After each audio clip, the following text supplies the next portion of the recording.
بسم الله الرحمن الرحيم. السلام عليكم ورحمة الله وبركاته.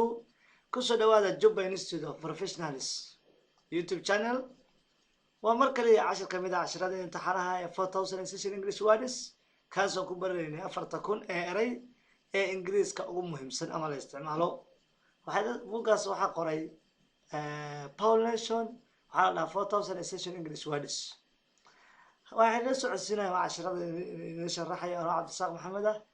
Haddii aad rabto for English speaking practice with natives, please contact us at that number. Haddii aad rabto in luqadda Ingiriiska si gaar lagugu baro ama lagula sheekaysto oo dad luqadda u dhashay kugula sheekaystaan, fadlan nagala soo xiriir numberkaasi.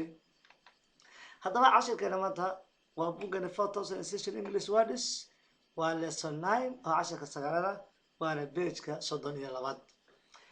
Cashirkeena maanta wuxuu ka bilaabanayaa kelimadda 81.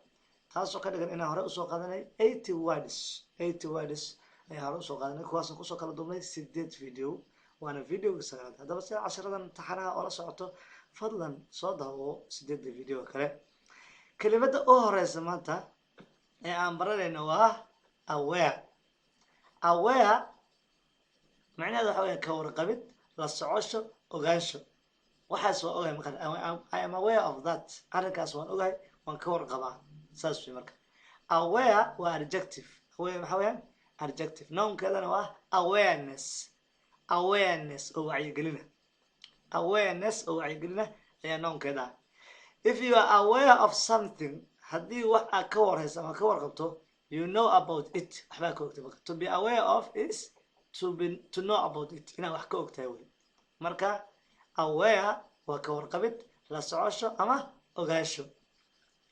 I was not aware of the ringing phone. Kamana warqabin ama ma ogeyn the ringing phone, telefoonka dhacay. Waxaa laga yaabaa qofka telefoonkiisa dhacay muuna dareemin. kelimada 82 waxa weeyaan badly waxa weeyaan si xun waana adverb. macnaheedu waxa weeyaan wuxuu sifeeyaa falka ama mataqaanaa sifadu sifeeyaa. badly si xun. salaam fiiri. badly means in a severe hab daran or harmful way, ama si dhibaato leh. waa kala marka badly means in a severe daran or harmful way, ama mataqaanaa si dhibaato leh. severe wax daran oo dhib daran. tusaale u jeedaa he had his arm, gacanta ayuu ka dhaawacmay. he had his arm, fiiriya gacantu iska dhaawacay maahaya. waxay noqonaysaa he had his arm. saa u qabo gacanta ayuu ka dhaawacay badly si xun, playing with friends, asagoo saaxiibadii la dhelay. he had his arm badly si xun ayuu uga dhaawacmay gacanta, playing with his friends, asagoo saaxiibadii la dhelay. ereyga saddexaad waxa weeye belong macnaheedu waa iska leh weeye ama ka tirsan. marka waa verb. belong waxa weeyaan iska leh ama ka tirsan, waana verb belong. if something belongs to you, shay hadduu adi aad leedahay, you own it, adaa iskale. fiiri marka belong waxaa la macnaa own it. marka buugga faa'iidooyin kale waxa weeye ereyga macnaha ku baraya. belong iska leh weeye ama ka tirsan. if something belongs to you, shayga haddii adi aad leedahay, you own it, adaa iskale. tusaale waxaa tiri the blue suitka midow. suitka waxaa dharka isku eg ayaa lahaa. belongs to Paul ayaa iskale. ereyga 84 waxa weeyaan continue waa sii wadid ama joogtayn, waana verb. kii horena verb ficil buu ahaa. to continue something is to keep doing it. continue waxaa la macnaa phrase-kan ah keep doing it, wad inaad sii samayso. to continue something, inaad wax sii wado, is to keep doing it, waa inaad sii samaysaa. marka hadda fiiri keep doing it oo macnaheedu tahay sii samee weeye. continue ku macnaheedu inaad dhahdo continue iyo inaad dhahdo keep doing it waa isku mid. she stood under her umbrella, daladii hoos taagneyd, as the rain continued to fall, markii roobku daayay. she stood waxay taagneyd, stood waa stand bastigeedii, under her umbrella, daladeeda hoos taagneyd, as the rain continued, markuu roobkii uu socday to fall, continue sii wada to fall, inuu do marka uu soo daawo. as the rain continued to fall, markuu roobkii soo daayay.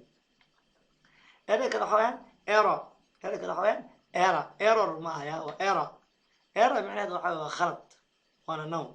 An error is something you do wrong. Error waa markaa wax khaldan. Do wrong. To do wrong ayaa waxaa la error. An error is something you do wrong. waa waxaad khalado. tusaale waxaa tiri I made an error.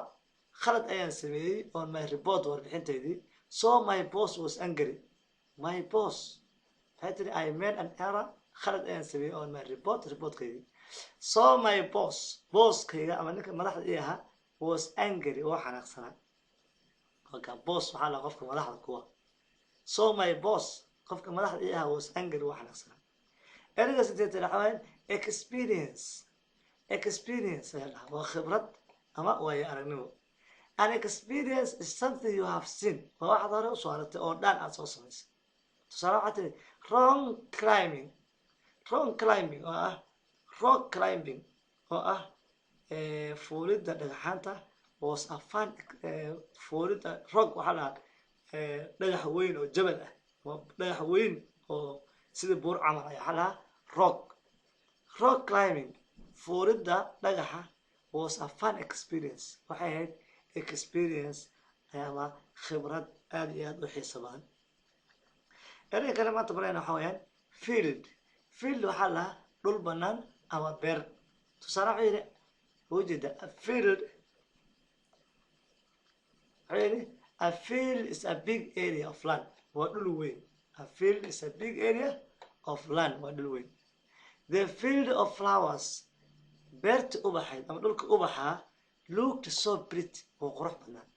looked so pretty waxaa laga wadaa oo qurux badnaan. looked so pretty. erayga kale waxaa weeyaan hurt waxaa weeyaan waxyeelayn inaad wax dhibaatayso. to hurt horena usoo qaadan. to hurt waa waxyeelayn. to hurt is to do something waa inaad samayso wax that makes you feel pain kaa dhigaya inaa xanuun qofka xanuun dareemo. that makes you feel pain kaa dhigaya inaa xanuun dareento.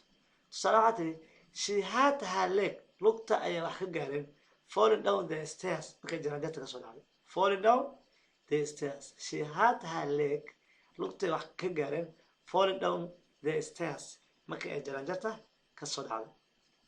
marka haat waa waxyeelo wax waliba dhibaato kule marka kusoo gaadhow. erayga 89 waxaa weeyaan judgment waa xukun. judgena waa ficilka. judgment is ability waa awoodda aad u leedahay to form opinion inaad fikrad aad gaadho ama samayso. to form opinion inaad waxa fikrad ka qaadato oo decision ama go-aan ka qaadato. tusaale waxaa yidhi it's good judgment waa xukun ama go-aan fiican to recycle inaad dib u warshadayso your aluminium cans gasacyada aluminiumka. marka gasacyada sida malay kuwa lagu keeniyo waxaa la aluminium cans. eray kala barayna waxaa weeyaan likely suurtagal ah ama wax dhici kara ama waxay u badan tahay kale.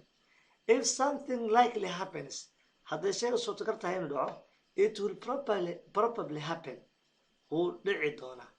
lacala u badan ka firi likely iyo probably waa isku mid. likely wax suurtagal ah inuu dhaco waxay u badan tahay. if something likely happens haddii suurtagal tahay wuxuu dhaco it will probably happen wuu dhici karaa. tusaale waxaa tiri I will likely stay waxay u badan tahay ama dhici kara inaan joogo at home xaafadda and watch tv aan daawado tonight caawa. halkaas marka waa 10 eray baan qaadanay. aad baan maanta codka kor ugu qaaday maadaama dad badan codka ay ka cabteen. sidoo kale waan boobsiyey maadaama waqtiga laga cabtay oo maanta waxaan kusoo gabagabeynaa 10 daqiiqo wax ka yar. aad baad mahadsantihiin. fadlan subscribe leh sharena ku qabo saaxiibada like na saar cashiradan sababtoo ah haddaad subscribe dhahdo markasta oo beelka gaambeelka aan furto markasta cashir soo geliyo way kuu soo dhacaysaa. cashirada taxana noo noqonayaan saas inoo. assalaamu calaykum waraxmatullahi wabarakaatuhu.